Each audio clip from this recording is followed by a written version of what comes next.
The first Dying Light was one of my favorite zombie games of all time. Through its unique atmosphere, engaging gameplay, and somewhat over-the-top characters, it gave a sense of freshness in a time when zombie games were seemingly coming out almost every week. I'm excited to say that Dying Light 2, after spending more than 40 hours with it, gave me the same feelings, if not even better, with everything it does and improves over the first one.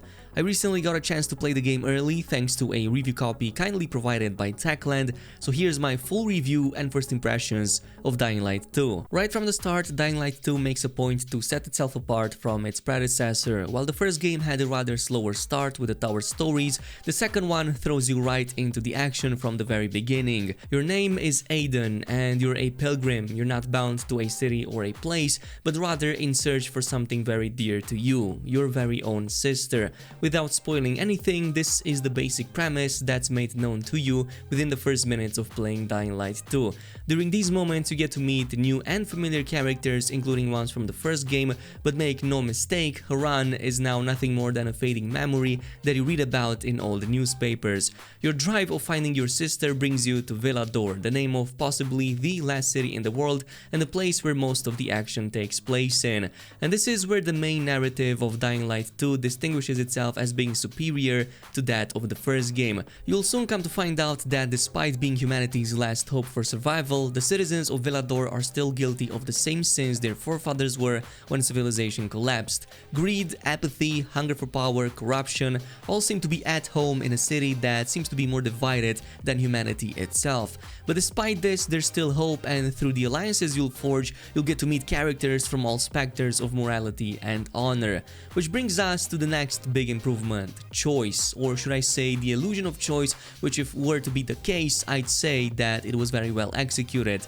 Techland wasn't kidding when they said that your choices would affect the main narrative. In fact, I'll go ahead and say this right now, it's not only a thing you get to encounter in the main story missions, but in a lot, if not most, of the side quests as well. You will see that there's a handy little indicator that resembles a fork in the road that discreetly lets you know if the next particular mission has some decision making or not. And this has major impact on not just the characters, the narrative, sometimes it might be a matter of life and death, all the way up to the rewards that you get and the help that you will receive at later points in the game. Just to name a couple of early on examples without spoiling too much, there was a very early side mission that involved at least 2 endings from the looks of it. Someone was basically selling poisoned water and was about to face execution because of it. Now, you could intervene and find the real culprit and then face another decision, either make them face justice or cover for them by accepting their bribe. This in turn would lead up to a chain of events that would cause other people to die or be saved depending on your intervention. And this opens room for so much roleplay and replayability that the first Dying Light simply didn't have. This was just one example with a couple of characters and does not include many of the other ones that I did encounter later on under different circumstances simply because I helped them previously. And there's dozens of other stories like these, which makes that 500-hour mark claimed by Techland for 100% completion to not sound as absurd anymore. Dying Light 2 truly feels like a role player's paradise. The only downside is that you can't really make manual saves before taking these options. In fact, there's no save feature since the game does that automatically for you. I guess that makes sense since Techland wants you to have multiple playthroughs with different paths, but personally I would have preferred it the regular old way. This brings us to RPG elements. As I've said, this is basically a role player's paradise. While the first game was more action oriented, this time around Dying Light 2 feels a lot more RPG/survival like, and it achieves that in 2 ways. So let's start with the loot system. It's been completely revamped and made way better this time around. I don't know why, but lately a lot of first-person games put a lot more emphasis on gear and looks, especially for characters that you don't get to see outside of maybe some cutscenes or the inventory screen, but just like Far Cry, yeah, Dying Light 2 has done it as well. In way more old-school RPG style though, which personally I really appreciate.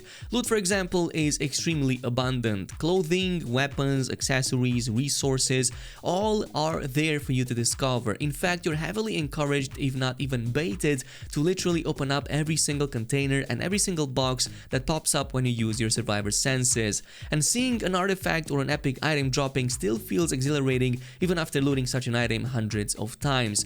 Loot has also levels, stats, rarity, and mods, and these will affect how you perform in gameplay. For example, there's loot for parkour, there's loot for fighting, and there's also some for surviving, and you can mix and match these however you want, if you want to make your character look in a certain way or just have better stats for a certain portion of the gameplay. It's literally an RPG enthusiast zombie theme park, and I loved every single second of it. Now the second component, as I've said, is that survival aspect, which is made possible through the immunity mechanic, newly introduced in Dying Light 2.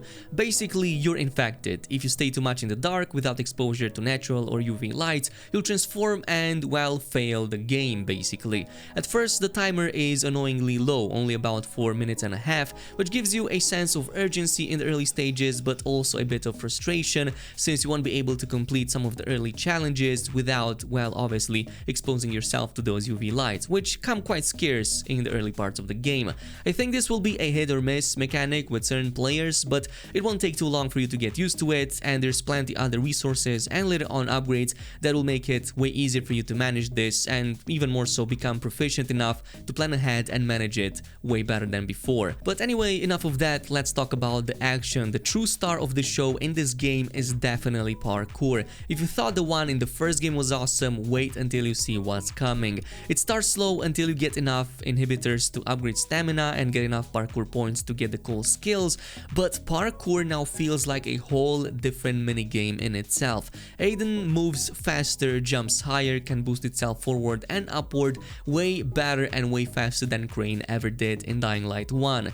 There's also a combo mechanic now that helps you a little bit more both with parkour and the combat, and especially for parkour it gives you XP, but there's another added benefit. It also increases your speed and it starts playing this really cool track in the background when you get more and more points. When you jump over a big gap, the music also fades slightly in the background and gives you that effect of tension and awesomeness, which I think is a really awesome, nice detail added by Techland. The game also introduces, for the first time ever, a fully upgradable glider. This also starts rather basic, but improving it, provides greater bonuses, like being able to boost yourself even higher and better maneuvering, among many other things. And the combination between these two makes traversal extremely fun in Dying Light 2. Now, of course, before going into the other stuff, we also have to talk about the open world of Dying Light 2. Of course, I do want to vent out one frustration that I had with it before I go into the good stuff. Despite the game looking absolutely gorgeous in most of like the middle to close scenes, distant detail in this game felt a bit of a letdown. At certain times it looks simply jaw-dropping, while other times it made me feel like these are some bad lots from Fallout. Luckily, street level, interiors, and even rooftops come to the rescue, as the game looks absolutely gorgeous at max settings under these circumstances. I did have occasional dips below 60 FPS on a 2080 Ti, but this was without a day one patch nor optimized GPU graphics for this specific game. I am especially in love with the atmosphere that interiors give in Dying Light 2, especially the dark hollows and some of the other dark zones. There's just no game out there that grabs the feeling of going inside of a building, opening your flashlight just to notice dormant zombies that could all swarm you at the smallest sound. These tense moments make every single encounter exhilarating, and because of that, it never truly gets old. It also helps that Dying Light 2 has a lot, and I really mean that, a lot of interiors, sometimes even multiple per building, to go inside of and find something very useful. Interiors are now categorized as either dark hollows, which are, well, the dark zones from the first game, and forsaken stores, and my god, are they all worth it every single time, simply because they are packed to the brim with a ton of cool loot and other cool surprises. Don't worry though, the open world had a massive upgrade too, and there's now random events happening almost every minute to make the city of Dying Light 2 feel way more alive than ever before, no pun intended. At night especially, it feels so eerie yet so realistic to hear people's screams from a few blocks away. Like, I have never experienced this in a game so far, to hear somebody's cry from far away and hear that echo that like literally strikes you to the core and compels you to go and check what's up. Oftentimes you might find civilians getting swarmed by infected or being trapped or held hostage by bandits and they need rescue and they scream for rescue from far away, or they might get burned on the stake. Like, I'm literally not kidding, there's a witch hunt going on at the 3 levels of Dying Light 2, and there's a lot of atrocities that are going on both during the day but especially during the night. You might even come across civilians listening to stories or going by their daily lives, and as I've said, Villador feels so much more alive despite so many, well, dead zombies still living on the 3 levels. Now, speaking of zombies, on a final note, the infected have also received an upgrade, or should I say some new additions, because yeah, you have the familiar ones,